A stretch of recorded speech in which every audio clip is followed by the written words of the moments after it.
సమూయేలు మొదటి గ్రంథము 27వ అధ్యాయము. తరువాత దావీదు, నేను ఇక్కడ నిలుచుట మంచిది కాదు, ఏదో ఒక దినమున నేను సౌలు చేత నాశనమగుదును, నేను ఫిలిష్తీయుల దేశములోనికి తప్పించుకొని పోవుదును.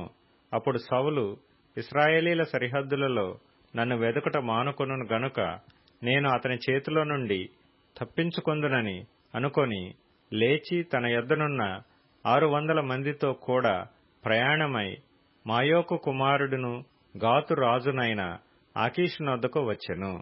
దావీదు గాతులో ఆకీషునొద్ద చేరగా అతడును అతని వారందరును తమ తమ కుటుంబముల సమేతముగా కాపురముండిరి.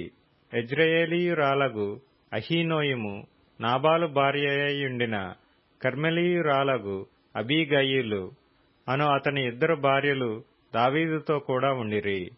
దావీదు గాతునకు పారిపోయిన సంగతి సౌలునకు తెలిసిన మీదట అతడు దావీదును వెదుకట మానివేసెను. అంతట దావీదు, రాజపురమందు నీ యొద్ద నీ దాసుడనైన నేను కాపురము చేయనేలా? నీ దృష్టికి నేను అనుగ్రహము పొందిన వాడనైతే బయటి పట్టణములలో ఒకదానియందు నేను కాపురముండుటకు ఒక స్థలము ఇప్పించుమని ఆకీషును అడగగా, ఆకీషు సిక్లగు అను గ్రామమును ఆ దినమున అతనికిచ్చెను. కాబట్టి నేటి వరకు సిక్లగు యూదారాజుల వశమున నున్నది. దావీదు ఫిలిష్తీయుల దేశములో కాపురముండిన కాలమంతా 1 సంవత్సరము 4 నెలలు. అంతలో దావీదును అతని వారును బయలుదేరి గెషూరీయుల మీదను గెజరీయుల మీదను అమాలేకీయుల మీదను పడిరి. ప్రయాణస్థులు పోవు మార్గమున షూరు నుండి ఐగుప్తు వరకు నున్న దేశములో వారు పూర్వము కాపురముండగా దావీదు ఆ దేశస్థులను హతము చేసి మగవానినేమి ఆడుదానినేమి ఎవరినీ సజీవులుగా విడువక గొర్రెలను ఎడ్లను గార్ధబములను ఒంటెలను వస్త్రములను దోచుకొని తిరిగి ఆకీషునొద్దకు వచ్చెను.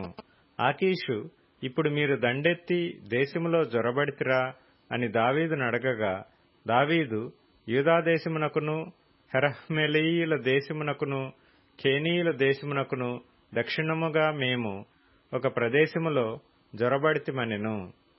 అలాగున దావీదు చేయుచూ వచ్చెను.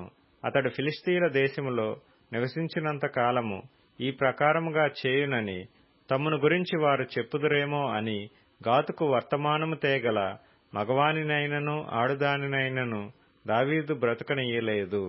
దావీదు తన జనులైన ఇశ్రాయేలీయులు తన యందు బొత్తిగా అసహ్యపడునట్లు చేసెను గనుక అతడు సదాకాలము నాకు దాసుడుగాను ఉండునని అనుకొని ఆకీషు దావీదు మాట నమ్మెను.